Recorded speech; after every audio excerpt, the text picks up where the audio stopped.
Well, welcome everybody. This is David Madison. I'm the Executive Director of the Southwestern Association of Episcopal Schools.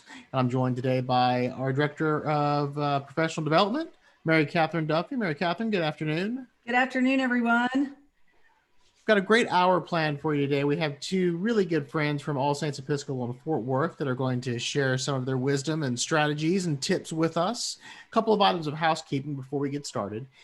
You'll see a Q&A button at the bottom of your screen, maybe at the top if you're on a phone, but for most of you, you can find that at the bottom of your screen. If you'll click on that button, it'll open up the Q&A window, and that will be how you will ask questions today. So let's take the Q&A box for a test drive. If you'll open that up and enter the city that you are joining us from, that will give us an opportunity to make sure that the Q&A is working well. And they're starting to roll in. Thank you. Shreveport, Bernie is with us. Very good. Austin, hello. Well, everyone, welcome. Thank you all so much today. And I'm going to turn it over to, one other bit of housekeeping before we get started. We are recording today. So you'll be able to access a recording of the webinar in the webinar library on our website. You'll need your login credentials for that. If you need to recover your login credentials or if you need any assistance in accessing that page, please give Pat Blevins a call in our main office and she will make sure that you have access to the recording of this and all the other webinars that we've offered this year. So again, thanks so much for joining us today. And I'm going to turn it over to Mary Catherine to introduce our panelists. Well, good afternoon, everyone. I'm really, really excited about this webinar because we have two really awesome people to help us talk through the ideas around marketing for re-enrollment. And we have Kira Moody, who is the Director of Advancement at All Saints. And we have Meg Haston, who is our Director of Communications and Marketing at All Saints. And both of these ladies have so much to offer us. And as we talk about all the time, one of the things that we want to do here at SAES is offer not just my thoughts or David's thoughts, but we have so much talent in this association that we want to be able to access that talent and give it to you. So we have done that today, and I want to turn it over to Kira, and they're going to both tell you a little bit more about themselves and about how they've learned all of this knowledge. So I'm gonna deliver it to Kira. Hi everyone, so happy to be here with you today. Always love our SAES friends and opportunities to share information with one another. I actually do not have an academic background. My only perspective coming into All Saints was that my son was here, K through 12. And, of course, I knew the culture and why I chose an Episcopal independent school, but didn't really know the ins and outs and wasn't my place to. I actually, by trade, am a CPA, and I was the head of an investor relations department at a public real estate investment trust for years. And, just developed a lot of just real world knowledge and experiences. I enjoyed my time there. And then I had a couple of my own companies, which allowed me to dig in at a different level. And then our head of school came to me and said, we'd love for you to consider transforming the marketing department at All Saints. And I couldn't pass up that opportunity because I loved the culture and the school so much. I wanted to do anything I could to improve it, make it better, and be a part of it. So the first thing I did was I said, all right, I'll do this, but I'm going to hire a rock star. And so that was where Meg Haston came into the picture. You'll see our philosophies on the screen. They're very similar. We both remember the early days when we consistently heard from people in administration that, things have always been done this way, so let's keep it the same. And we push back on that because we look at every day as an opportunity to get better and to grow. Meg? Yeah, thank you. So my background is actually a little bit the opposite. I not a K-12 education background, but more medical education background doing PR work for agencies. And Kira came across my resume and ended up here and so happy to be here. I have 3 boys at the school. And so, I was Kira was sold from a parent side of things. I was sold from an administrator side of things and brought my kids afterwards, and have never looked back. So happy to be here. Happy to be with you guys. So a little bit about our school. We're on 147 acres in Southwest, or actually West Fort Worth. We have an enrollment of 1,100, and that spans from early childhood, grade 3, all the way to 12th grade. We have about, on average, 100 students in our graduating classes. There are 2 people in our marketing team. Meg is the director, and then she has a colleague, Annalise, who is her partner in crime. And I do realize that not everybody is in a position to have a full marketing staff, but what we're hoping to do today is to be able to share some ideas that are relatable and scalable for any size. Retention ratio. So hopefully everyone is tracking this. We believe that it is a critical indicator and, just data to be able to drive some of these decisions across the board for the school, kind of a litmus test on where you are. And so our 5-year average retention, and of course you exclude the incoming grade and the grade that's leaving, the exit grade, and just measure retention, the re-enrollment. And we're averaging 93% over the last 5 years. Of course, that's dialed up and down depending on, the landscape. This is on the higher end for us. It hasn't always been 93%. I believe the NAIS average is 88%. So like I said, we're fortunate where we are, especially, in a COVID era, but we don't pretend that without a lot of hard work, we can stay there. Kira, one of the things that we talked about at our admissions webinar last week that I think we should make a connection here, we talked about the retention data.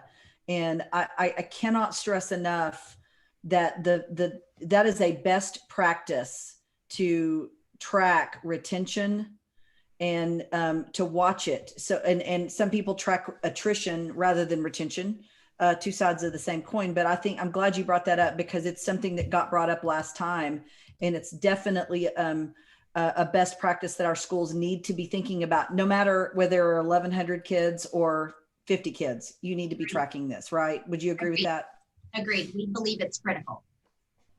And the other part of this, the last point here is, we look at our, just like you do, our pressing issues, the issues that are bubbling to the surface that need to be addressed. And during COVID primarily, but there have been other times in our career where we've had to work through this, but this whole concept of parent disconnection is very real right now. Our culture is one, and I'm sure most of you are the same, where our parents are free to come into the classroom, especially in the littles, come into the classroom, be a part of the exercises, help with the teachers. That is a big part of how we build community. And during COVID, they are not allowed.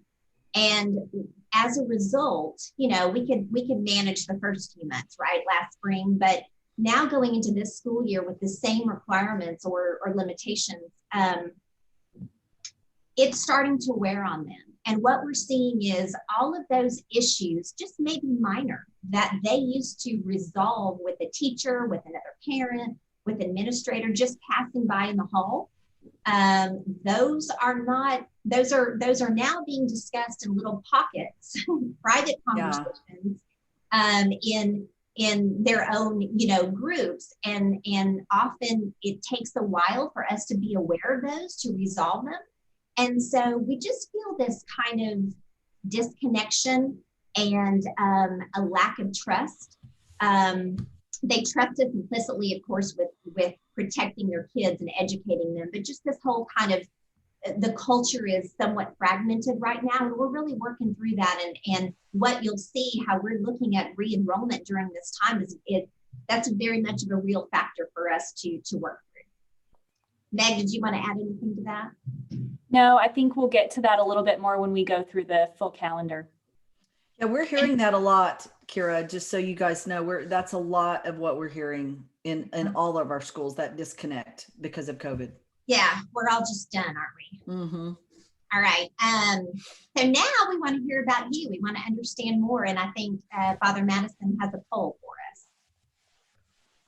Yeah, we've got a couple questions we'd like for participants to take a look at. So first, what's your role at the school?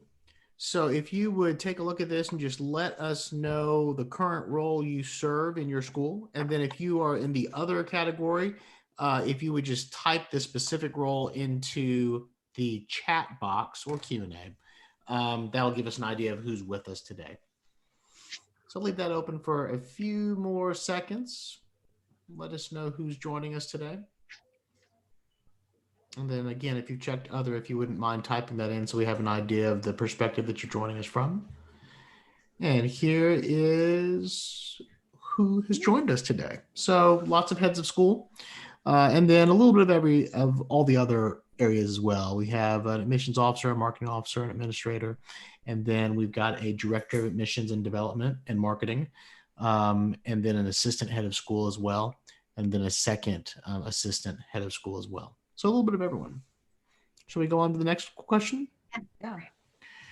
So the next thing we wanted to ask was, what's the size of your school?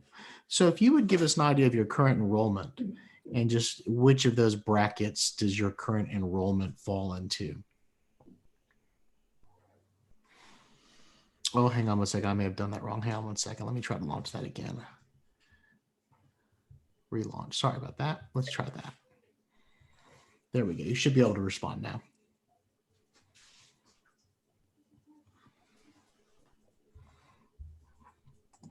Okay, everyone's responded to that. And so again, we're kind of a little bit all over the map. Okay, so that's helpful to give us an idea of the sizes of schools that are represented. Now let's take a look at the marketing department. So the question here is, what's the size of your marketing department?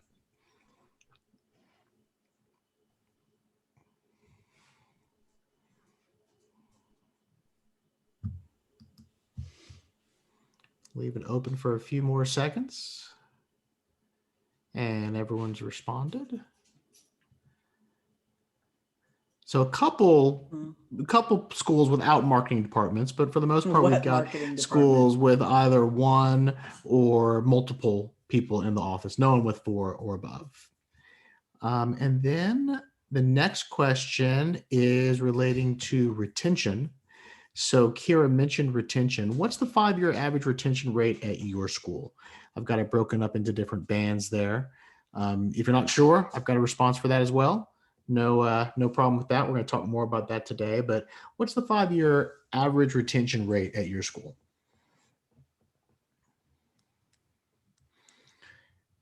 And leave it open for a few more seconds if everyone will please respond.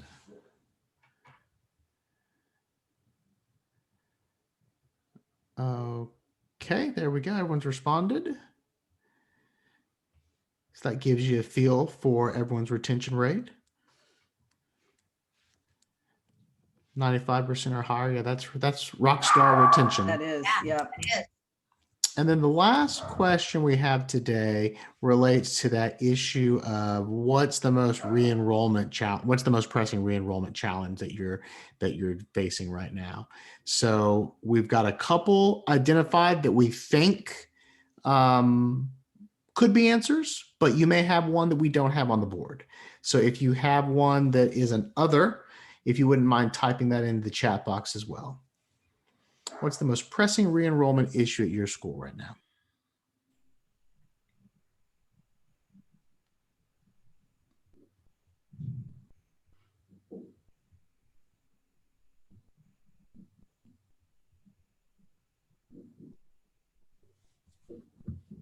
And I believe that, and we've got 100%, so we will end that. And there you go. Pretty much 50-50 between what I would think are the two challenges that most schools are facing right now: financial condition of families, and then showing that ongoing value proposition in your market. Thank you. That's very helpful. Yeah, I think we all, it almost feels kind of good sometimes to realize that we're in the same boat, even though we That's might right. be a little bit of a different size or shape. You know, we're all experiencing the same thing. So, you know, I don't know if some of you are familiar with this advancement model. This is, for as long as I'm aware, this is kind of how we've been structured. And I know this may seem like a side door to a re-enrollment discussion, but I think it's important for you to understand maybe our journey and see if it will inspire you to potentially do something close to it. We actually have, you know, we have an enrollment management department, and then of course the development team. And the marketing communications is our connective tissue, which is what Meg and Annalise serve as. They're kind of making sure that we're all rowing in the same direction and toward the same goals. There is something, though, that when we revisit this model that started surfacing, and I think it just came out of some board discussions and us contemplating it behind the scenes, but this baseline of the strategic board, what we realized is certainly we have, you know, board understanding and acceptance of where we are and supportive of our strategies. But I think that the board often assumes, just like we do, we assume that we know things like, why do people choose your school and why do they stay? Those of us who've been around in a culture for quite a while, we know, you know, maybe from personal experience or just prior data collection, we know why. We hear enough anecdotes. We're having a lot of conversations, but there's something to be said for going through a kind of a formal exercise to really dive into that before you set any marketing strategies, before you're making enrollment projections and development, you know, capital raising projections. So that's kind of why I bring this up today, because this is what it led to for us. So before COVID, I'd say about a year before, we were having some board discussions about our next 5-year strategic plan. We were kind of rounding out our last one, and we thought, you know, we need to get ahead of the next 5-year goals. And we have a very astute board member. He actually is, he was a former dean of Texas Christian University here in Fort Worth. And he's a personal friend of mine and mentor. And he felt comfortable, you know, saying to me and to others, you know, I don't know that we really have identified the why. Why are people choosing the school and why are people staying? We're all getting to the same place. But I don't know that I'm really going to challenge us to figure out what that why is. And it's important before we set any next 5-year strategic plan. And so, you know, he led us to, and many of you may be familiar with this. I hadn't been familiar with author Simon Sinek, but he has a series of books. And the first one is Start With Why. And so this is an excerpt from his TED Talk. And it's very, very applicable to what we're talking about today. So bear with me just a couple of minutes here. The way we communicate is from the outside in. It's obvious. We go from the clearest thing to the fuzziest thing. But the inspired leaders and inspired organizations, regardless of their size, regardless of their industry, all think, act, and communicate from the inside out. Let me give you an example. I use Apple because it's easy to understand and everybody gets it. If Apple were like everyone else, a marketing message from them might sound like this. We make great computers. They're beautifully designed, simple to use, and user-friendly. Want to buy one? Yeah. And that's how most of us communicate. That's how most marketing is done. That's how most sales is done. And that's how most of us communicate interpersonally. We say what we do. We say how we're different or how we're better, and we expect some sort of behavior, a purchase, a vote, something like that. Here's our new law firm. We have the best lawyers with the biggest clients. We have, you know, we always perform for our clients, do business with us. Here's our new car. It gets great gas mileage. It has, you know, leather seats. Buy our car. But it's uninspiring. Here's how Apple actually communicates. Everything we do, we believe in challenging the status quo. We believe in thinking differently. The way we challenge the status quo is by making our products beautifully designed, simple to use, and user-friendly. We just happen to make great computers. Want to buy one? Totally different, right? You're ready to buy a computer from me. All I did was reverse the order of the information. What it proves to us is that people don't buy what you do, people buy why. Oh, I cut us off a little short. People buy why you do it, not just what you do. And that actually set us in motion for an exercise that was bigger than what I expected it to be, but it was really powerful for us.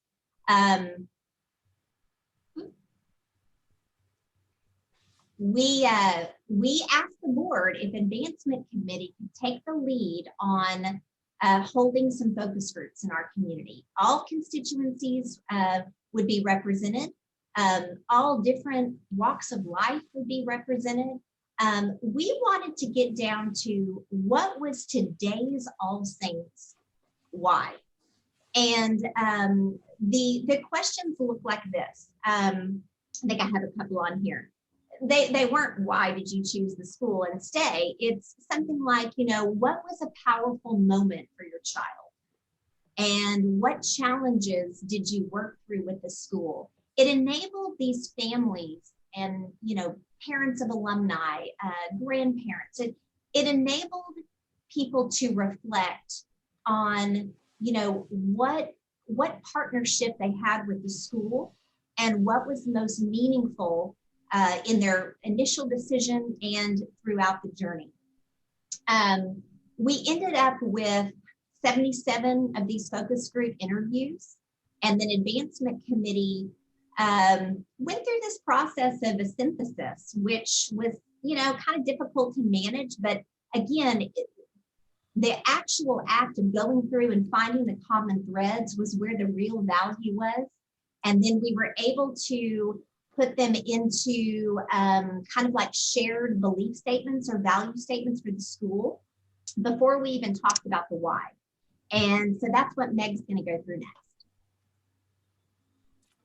Right. So to start, before we get into the individual shared values, we felt like it was important to articulate the value of an Episcopal school as a whole. So you see that statement there at the top, and most of that should be familiar to everyone here. A lot of it is pulled from NAES and is consistent, with Episcopal schools across the country. So that's our primer for these shared values. That's what makes an Episcopal school unique. And then we go into, at All Saints Episcopal School, at our school, we believe these 5 things are of critical importance. So I'm not going to read through all of these, but those first 2, balance of faith and reason and protecting the family, or this community of support, those 2 weren't surprising to us. Those have been woven through statements we've heard for years from parents, from faculty, from students. But those last 3 actually really do speak to changing, they're just timelier today, particularly number 3, which I'm sure everybody is dealing with in some capacity. And so we're seeing not just the tradition, but also the evolution of the school come together in these shared value statements. So I think, Kira, what's on our next slide there? So we took all of this information and we challenged ourselves with the board to knowing, reaffirming who we are and recognizing today's school and this new generation coming in. We challenged ourselves to think through, all right, what is that emotional tie? What is the aspirational and inspirational why statement for families choosing the school and choosing to stay every year? So this is what we came up with. We inspire students to realize their best selves so they can transform the world. Now, realize that this is very different than a mission statement, right? A mission statement, we all have them. We will all continue to let them evolve as the school grows. But I look at a mission statement as more foundational and something that you will always we're mission appropriate schools. We will always let that be our guiding light. But when we're talking about marketing and we're talking about the emotional connection, that's where we thought this exercise was really powerful, because this is what, if this drives a lot of our marketing, then it will connect with our customers that are, our prospective families and in current families to stay engaged and to really believe in and out in what we do every day with their children. So I'm going to challenge us to look at re-enrollment. We're going to actually get to the nuts and bolts here. It is a holistic process. It is not something that I believe you can check the box on re-enrollment marketing initiatives. We want to emphasize that, re-enrollment is all about the why. It's all faculty and administration responsibility, and it's all year long.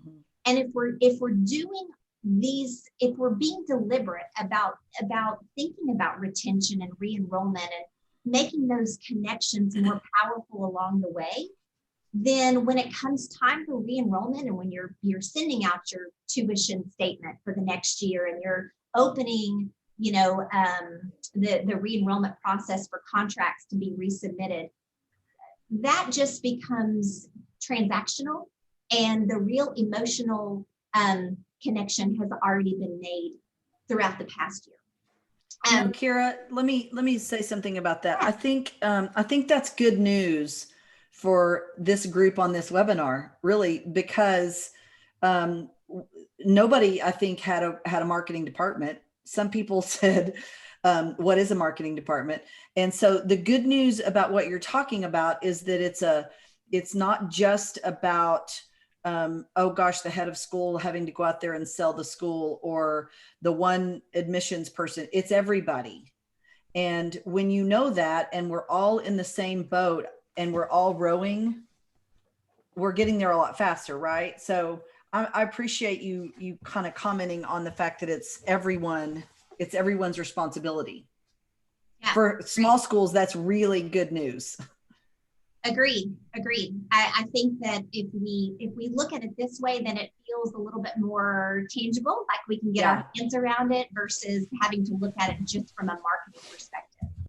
And I think the other thing I would add to that is, even for big schools, you mentioned small schools, even for big schools, it's critical that you understand that, because if you're operating independently, you get that disconnect between mission promise, which is marketing, right? And mission delivery, which is everybody else doing their work. And so if you're not all on the same page and not all rowing in the same direction, it doesn't matter what size school you are. You're right. And that siloed approach to parents can feel that. They can feel it when they walk into a school where everyone is siloed and we're not connected. So I like that. That's good stuff. Okay. So now for the overwhelming part. It's going to look overwhelming, but it's not. So what we thought would be interesting to take you to a scalable place is to look at a calendar.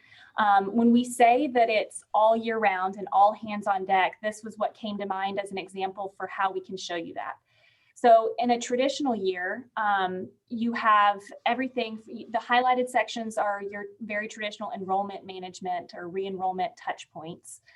So those are a given, right? But you have all of these other events, and some of them are academic. You see division orientations, you see parent-teacher conferences. Some of them are advancement or community builders that are put on by parent organizations, like Pumpkin Patch and Grandparents' Day. The reality is all of these touch points are, and Kira's going to use this phrase in a minute, but I'm going to jump the gun. All of these things are building your bank, and they're all building relationships with those families. So, Kira's differentiation between transactional and relational is critical, and it's critical for Episcopal schools too, right? Because that is the meat and potatoes. That is what we're really good at. We show you this not to overwhelm you, but I get that it could be, but rather to reaffirm you that there are probably already tremendous opportunities already in place that you could tweak or capitalize on for a re-enrollment focus. So our next slide is COVID calendar. I'm sure you all have something similar where you see the difference there, all of the events sliding off or going virtual. We weren't immune to that, obviously. We did see a lot of fluctuations. You notice there the same things are highlighted for our re-enrollment touch points. What we were very intentional about was maintaining as many relational events as possible and reimagining them in a way that is safe. So two that I want to mention here, parent-teacher conferences are one that doesn't, I don't think, get enough weight put on it. Our head of school is very intentional about reminding our faculty ahead of both fall and spring parent-teacher conferences about the importance of re-articulating your value statement from a faculty perspective to that parent, because you are their most critical point of contact. You are the one on the front lines taking care of their babies. And if that faculty member can re-articulate the value statement and do it really well to say, we know your child, we love your child, here's what your child does well, here's what we need to work on, that parent is going to walk away feeling really good about everything else. So I focus on that one because that is a very tangible and scalable piece that regardless of the size of your school or your marketing budget, that you should be able to focus on. This year, another one we reimagined. Parent-teacher conferences were virtual. A lot of stuff was virtual, but we reimagined the Distinguished Alumni Award. I feel like I have to mention that because we were honored to celebrate Father Madison. Yay! We claim you, whether you like it or not. We claim you. But it was. I'm happy to be claimed as an All Saints grad. Happily. It was a lovely event. It was definitely scaled down, but for some of these things that we just felt like were incredibly special and meaningful, we did work really hard to try to get people in person where it made sense. I'm trying to think, what are the other ones? Advent lessons and carols. That's another one. So we worked really hard to provide something that was different and would still serve the purpose of what we wanted it to serve. It wasn't an in-person event, although we still had kids come and sing, and we still had kid readers, but it was live streamed, and we actually had over 100 people tune in, which was very, very high, as you probably know, for a virtual event. New this year, something we did to make it even more special, we got a Christmas tree and put it in the middle of campus and had Advent lessons and carols, performed it outside, and did a big tree lighting at the end. Again, just trying to think of, okay, if we can't have everybody here and can't do a candlelight service, what could we do? What could we do to where when people tune in from their homes, they still get that warm, fuzzy feeling and that connection with the school and with the mission of the school? So now we'll go into COVID calendar, and we call this our Keeps calendar. So there are some things we learned from COVID that some ways we reimagined events that we really felt like, you know what, that actually worked better than pre-COVID. The two events on this calendar that I speak to from a re-enrollment perspective, the new parent coffees that you see there in September and the State of the School event that you see in February. Both of those are historically done as big age 3 to grade 12 family events, or parent events rather.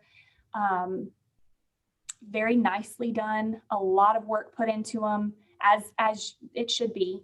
But this year, because of COVID restrictions in terms of attendance, we had a choice. Either we could scale it way back and do a lot of them, or we could just go virtual. For both of these, so for new families, in particular, we felt it was so important that they were able to come to campus in some capacity, have a little bit of face time with administrators, with each other. And so we did 6 of those just by grouped by grade levels, similar grade levels, so that they could have that commingling time. And I have to tell you, we were blown away by the positive feedback, parents just saying thank you. Like, not just personally did we miss this, but we needed this for connectivity, to feel like we knew what was going on with our kid at school, and just such great feedback. And then the same, our Stay of the School events, we're actually in the middle of a series of 8, and we are doing them by grouped grade levels as well. A little bit different format. Usually it's a sit and get sort of thing. And this year we know that our parents not only need to be able to come together and do it in small groups, which we're seeing is such a value to them, but also making it more conversational. So, you know, we back in our shared values, one of them is family partnership. And a family partnership is 2 ways. And so we have to provide, and have seen such value in providing these opportunities where, you know, we open up our head of school and our administrators to say, okay, here's what we're thinking. What do you think? What matters to you? And reframing that around, particularly this year, it's framed around our strategic planning so that they know we're listening and they have a voice in that. Okay, so now down to some nitty-gritty stuff. When we're talking about the actual marketing stuff, our philosophy in my department is meet people where they are, which is a very strategic way to say we need to layer our communications. Regardless of if you have 3 grade levels at your school or 12 grade levels at your school, the likelihood that your parents receive information the same way every time is unlikely. So even parents of the same age group will likely, you'll see some that want paper mail all the time and some that just stop wasting money on paper mail, give it to me email. Guess what? You get to do both where it's feasible. And that really, it's a little bit of CYA, frankly, but it's also with the ultimate goal of not just informing your families, but engaging them for the long term so that they know you are, you're in it with them and you want them here and you want them a part of it. So these are the ways, I'm not going to read through all of them, but we've got the tangible ways and the digital ways that we are really intentionally reach out to families and think through how they fit with the greater messaging. Hey, Meg, I do have a question for you about the website. I think this is something that I know it was true of me in my school when I was the marketing department and the advancement department and the development department. The athletic director too. I was the athletic director, indeed. But the thing about the website, and I'm curious about what you think about this, the website is so hard to keep. When you're a small school like I was, it's so hard to keep that website going. If you have to put on the digital piece, if you have to put your time into something, do you think the websites not being updated like daily, or is that as important as social media? Where would you put, if you had to pick and you have to pick something, where would you put your energy? Website or social media? That's a great question. I think my first stop would be to ask what kind of information. Okay. So for us, we made a very deliberate shift in our website to be front end marketing only. And then when they log in, when community members, students, faculty, current parents log in, that's where you put all of the nitty gritty stuff and you cross train people as much as possible to where the marketing team isn't updating the course guide every year, where that's feasible.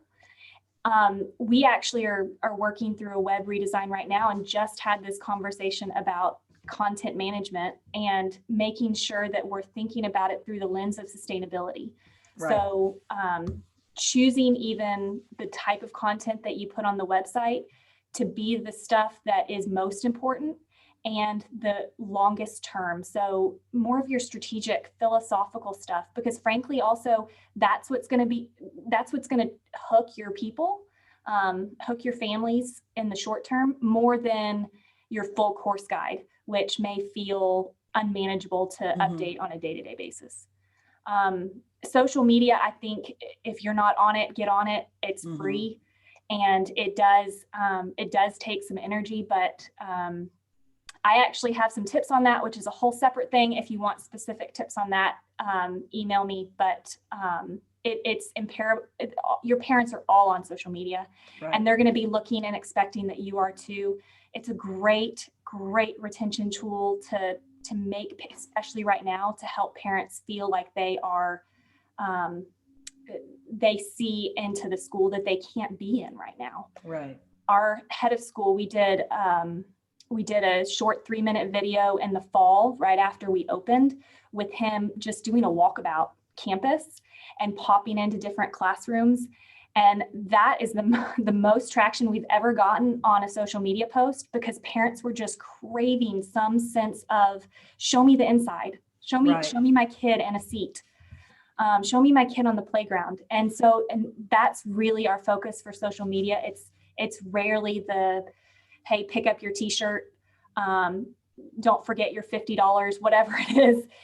It's not so much that. It is much more about the retention side of making people feel good about where their money is spent and where their kid is going. Yeah, I really appreciate that, because I think that those of us who, our smaller schools, and we're seeing that on this webinar, but people who watch this are going to hear this. We've only got so much time. And where should we be focused? And I do think that sometimes we'll run into smaller schools that haven't done social media, and they're like, well, we don't have time for that. And I would argue that that's something you really need to, if you had to pick one thing, that social media, and it is what you talked about. It's the show me what it is that you're doing that's not your pick up the t-shirt, but show me a classroom where kids are doing some pretty cool science experiments, or math games, or speaking Spanish, or something and because that gets shared and talked about. And so, yeah, I appreciate you saying that. So thank you. That's a good answer. And there are some really creative ways. I know when I first started here, it was quite overwhelming to think about gathering that information and being that hub.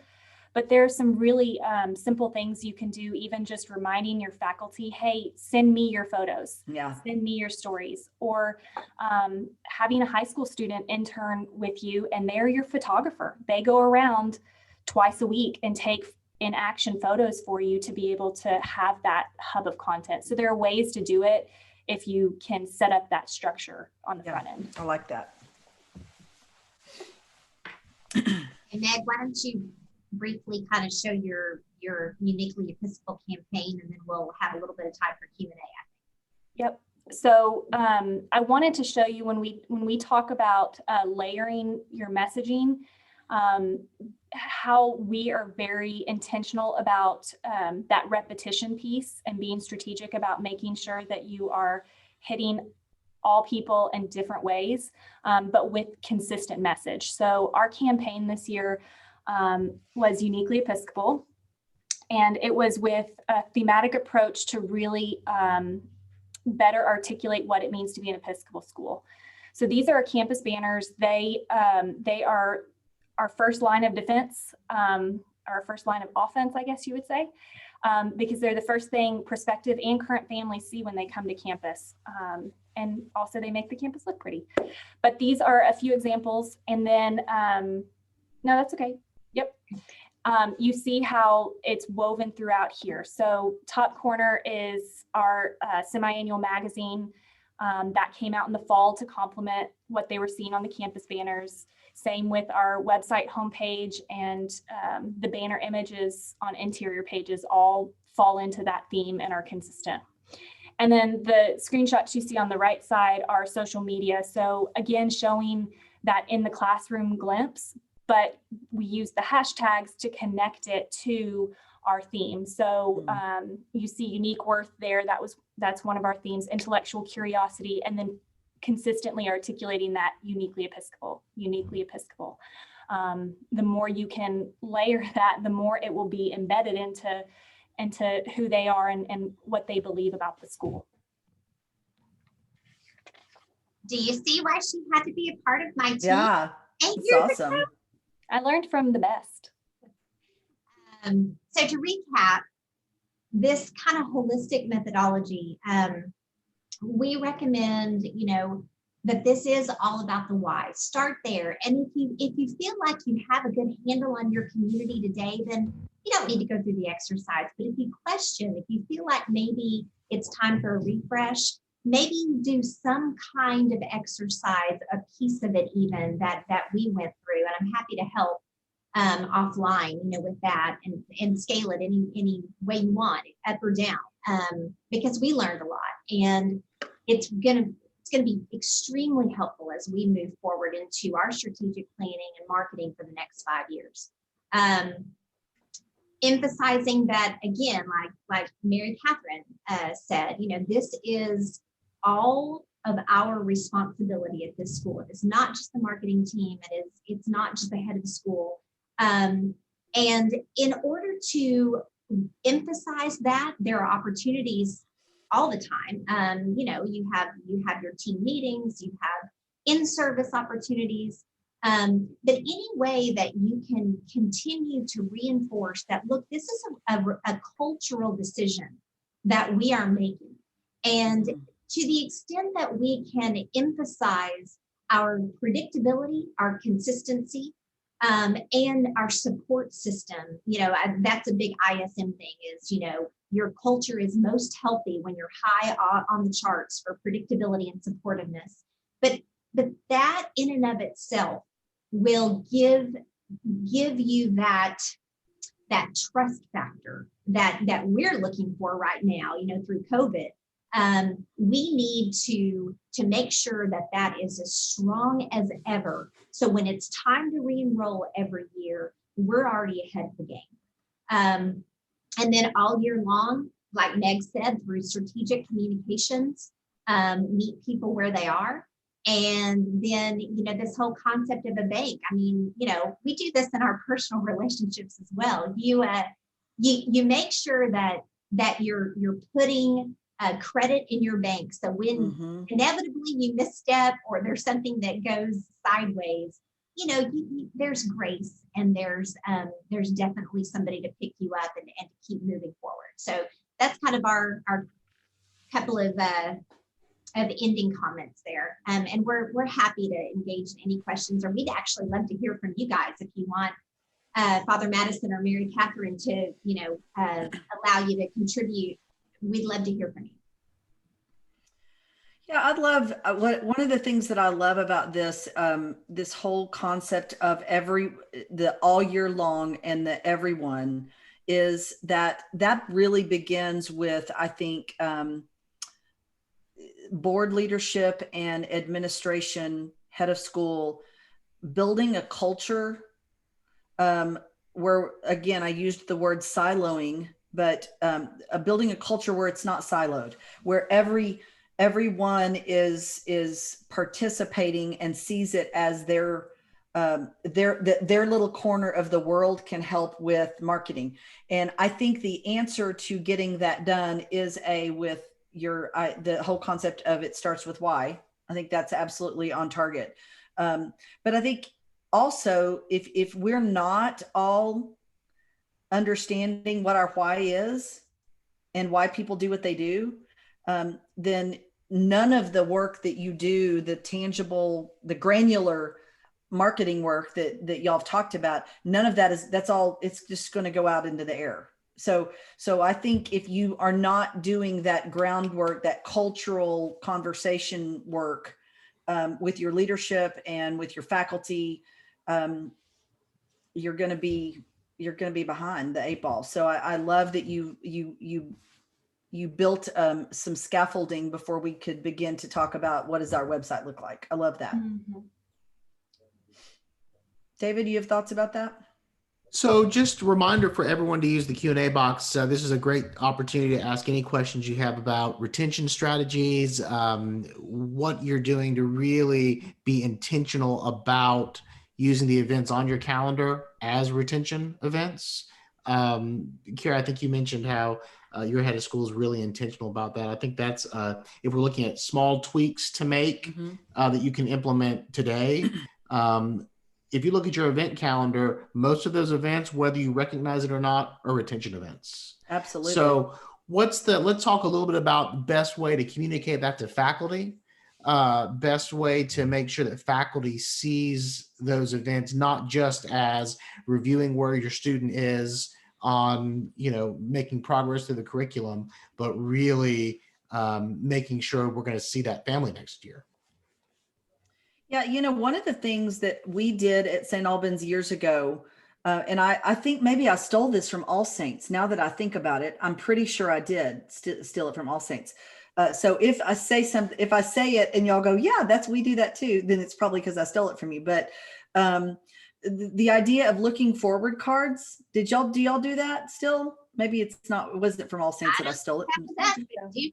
So we actually did really mandatory conferences in the fall, and then the spring were not mandatory. So we only did one a year. And in the fall conference, I started having my teachers, after they talked about kind of some logistical stuff around the child, they had a card that we had created, a marketing card that talked about what's happening at the next grade level, so that the teacher could connect.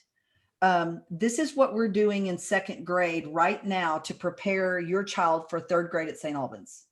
And here's a card that you can look at that what they'll be doing in third grade at St. Albans, so that that we have a purpose and a plan around what. So that was a great opportunity for us to continually have that conversation about, hey, we want you to stay.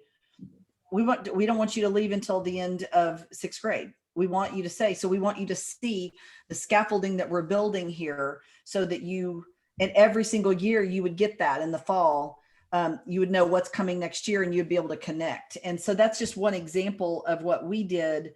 And I'm glad to know I've stolen so many things from All Saints that's the one thing I had most have stolen from someone else. You stole that from someone else. I did not, in fact, bring it. I did not come up with it myself. I can promise you that. You know what I love about that idea too, though, is it's a natural open to the conversation for that parent to say if they're having some concerns or having some doubts. It brings it up in a way that's not so, you're coming back next year, right? Right. And opens that door so that you can hopefully mitigate some of those issues sooner.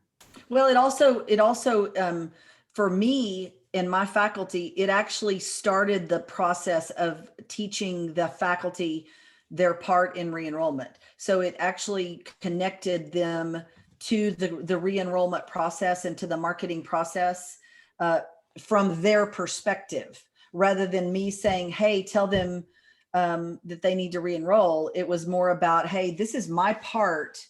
This is my corner of the world, and this is my part of helping you understand the whole picture of St. Albans, the portrait of the graduate, what we're trying to accomplish here. And it really helped I think the faculty get on board with their part of re-enrollment. I want to throw out the opportunity to go back to the question of challenges that you're facing in re-enrollment, and see if anyone is brave enough to click the raise your hand button. And if you are, we'll turn your mic on and your video on, and we'd love to learn more about some of the unique challenges you're facing, and maybe we can come up with some strategies that could help. As Kira noted early on, I think we're all facing a lot of the same types of strategy, a lot of the same types of challenges. And so if anyone is brave, we'd love to hear more about either value proposition. The two big issues were value proposition, how we're communicating that, and financial challenges with COVID. Or even that disconnection that parents are feeling. I think that's definitely a common thread. We're a very nice group. We are. We're not mean. Or you can type it in the chat or the Q&A if you'd like.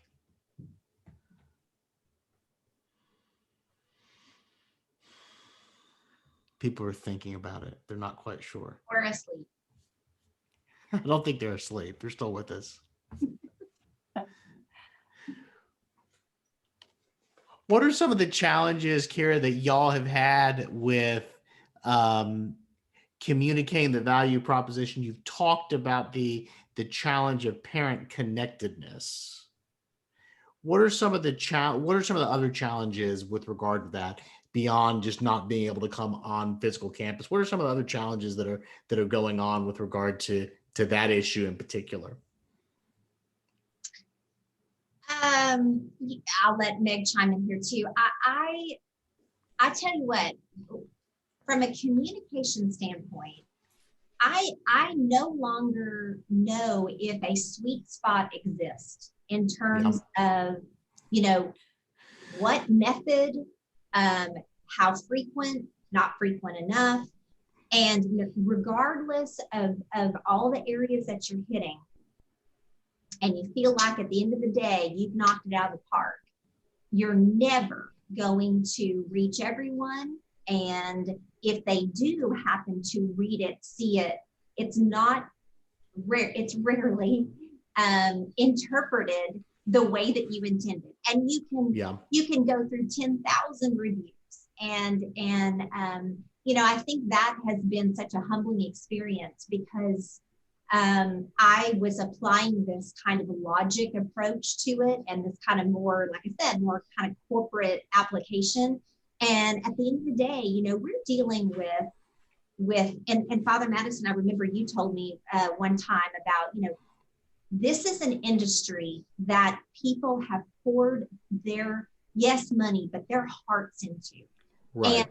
And that's the business we're in. And really the business we're in is less than pushing out information, and it's more listening. Yeah. And so, I don't think I answered your question, but I think that this is an ongoing challenge. Really communicating your value proposition over and over and over. And I think, that if we look at a successful re-enrollment period and a successful admission season, then we got to be doing something right. So again, back to the indicators, Meg, what did you want to add to that? Yeah, my biggest takeaway in terms of the challenge from strictly a communication standpoint has been what you named there at the end, which is everyone is so, I can't think of another word, so I'm going to apologize from the front end. Everyone's so tender right now about everything going on in the world that it frankly does not matter how many drafts we go to, just like Kira said. We just kind of brace ourselves every time we put something out. And it's a terrible space to be living in, frankly. But it's still absolutely necessary, and there are glimmers every now and then. But it's just people are anxious, and they're taking things differently and reading things differently than they ever have before, and that makes it really challenging right now. Yeah, we did an event for parents, and the parent stress and parent anxiety is just at an all-time high right now. Allison, I don't think that's going away anytime soon either. I think we're going to see that for a while. I think that's right. Allison had this question. Thoughts on ways to get new families to be welcomed by current families? How do we break the ice when we can't gather together in person? So, at All Saints, that was a big, I saw one of the things on your calendar, the welcoming the new students to campus for ice cream, those kinds of events. What happens if you're not able to gather in person? Any thoughts or pieces of advice on that? Only the traditional one, which is trying to deploy maybe your parent organization, this whole, or mobilize them rather. So we've been having a lot more discussions with our parent organization regarding new family initiatives that again, we will likely keep post-COVID, because it's more organic. It's, and it's tempting to do that whole matching thing where you match a current family with a new family. I haven't had a lot of success with that just because of the inconsistency. And so more of that kind of, okay, here's a grade level current parent rep in the leadership of our PTO. And so giving them some tools and some ideas, even like, I think we tried, and it was partially successful. We bought some like, what am I trying to say? Like ice cream coupons, to a little local ice cream place, and not encouraging a big group gathering, but just saying, hey, if you're out and you're going to go with your kids to get ice cream, go here, and it's on us. And it's a connection from that parent to, kind of an olive branch to the new parent. Like, I know this is weird, but this is what we have, And it's we talked about that last at the admissions webinar. We talked a little bit about onboarding new families. And that was the same conversation that a couple of the other schools said about the ambassador programs. They don't always work, the one-to-one kind of setups. But the idea of maybe the parent association creating a small group that's safe, where you say, we're gonna this, and it's parent driven as opposed to school driven, which is, I think, a little bit more helpful. So that's good. That's good stuff. One comment, we're at the top of the hour, so I'm going to wrap up, but just one more comment from a participant who has had a lot of success by making short videos of daily activities and sharing those with the parents, maybe to take the place of them being able to physically come to class. And she said she's been absolutely overwhelmed at how much parents appreciate that since they can't physically be there. Good. Very good. Well, Kira, Meg, thank you so much for your time this afternoon. Great information. Thank you. And so I'm going to go ahead and stop the recording. So everyone, thank you so much for joining us today.